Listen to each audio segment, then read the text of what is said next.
ഗ്രാമത്തിൽ തീരെ പൊക്കം കുഞ്ഞ ഒരു ഭാര്യയും ഭർത്താവും താമസിച്ചിരുന്നു. ഉണ്ടനും ഉണ്ടി. ഒരു മടിയനായിരുന്നു ഉണ്ടൻ. പേരും കുതിശിയായിരുന്നു ഉണ്ടി.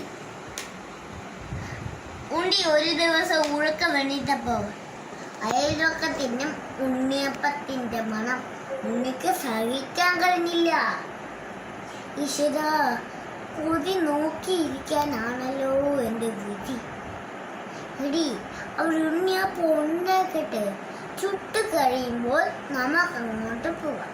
ഏതായാലും രണ്ടെണ്ണം തരാതിരിക്കില്ല. ഈശ്വര, 2 ഉണ്ണിയപ്പം ആർക്ക് വേണം? എനിക്ക് വഴിയ ഉണ്ണിയപ്പം ഉണ്ടാക്കാൻ. എങ്ങനെ? സാധനങ്ങളൊക്കെ ഞാൻ എൻ്റെ വീട്ടിൽ പോയി കൊണ്ടുവരാം. നിങ്ങൾ കാട്ടിൽ പോയി വിറക് വെട്ടിക്കൊണ്ടുവാ. സാധനങ്ങളൊക്കെ നീ നിന്റെ വീട്ടിൽ പോയി കൊണ്ടുപോവാ. നീ വന്നിട്ട് നമുക്ക് ഒരുമിച്ച് പോവാം.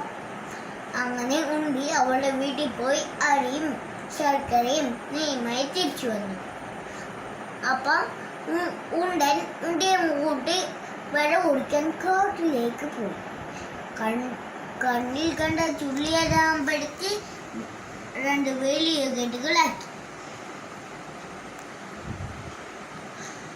അപ്പോഴാണ് ഒരു പ്രശ്നം.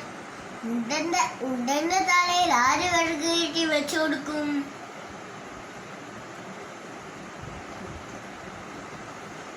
അയ്യോ, രക്ഷിക്കണേ.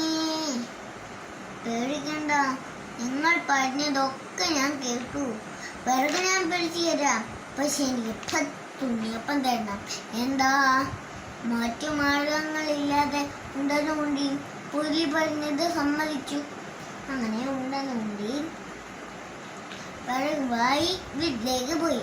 കൊതിമൂത്ത ഉണ്ടി ചെന്നമാതെ അരിപ്പൊടിയും ശർക്കരയും പഴവും കുറച്ച് മാവുണ്ടാക്കി ഉണ്ണിയപ്പം ചുട്ടു.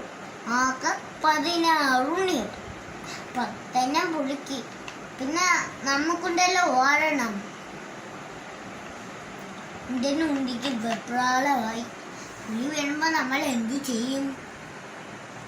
പേടിക്കാതെ, പുലിയെ നമ്മൾ ഓടിക്കും. സന്ധ്യ മയങ്ങിയപ്പോൾ പുലി വന്നു.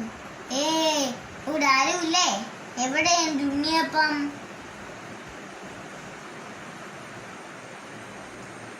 വാ, എന്നെ പറ്റി ചൊടിച്ചിരിക്കുന്നു. ഞാനിപ്പോ കാണിച്ചു തരാം. അയ്യോ, അഹങ്കാരികളെ, കട്ടിൽ പുറത്ത് ഒളിച്ചിരിക്കുന്നു. അയ്യോ, വെള്ളം വെള്ളം, എനിക്ക് വയ്യേ. അയ്യോ, പാമ്പ്. നമ്മുടെ ബുദ്ധി ഭരിച്ചു. പുലി കിണറ്റിൽ വീടിയതേ.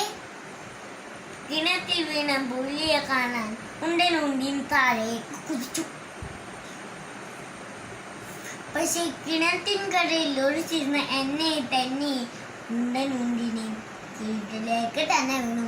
അയ്യോ, രക്ഷിക്കണേ. അയ്യോ, നോക്കണേ, താൻ കുളിച്ച കുഴിയിൽ താൻ തന്നെ വീണു.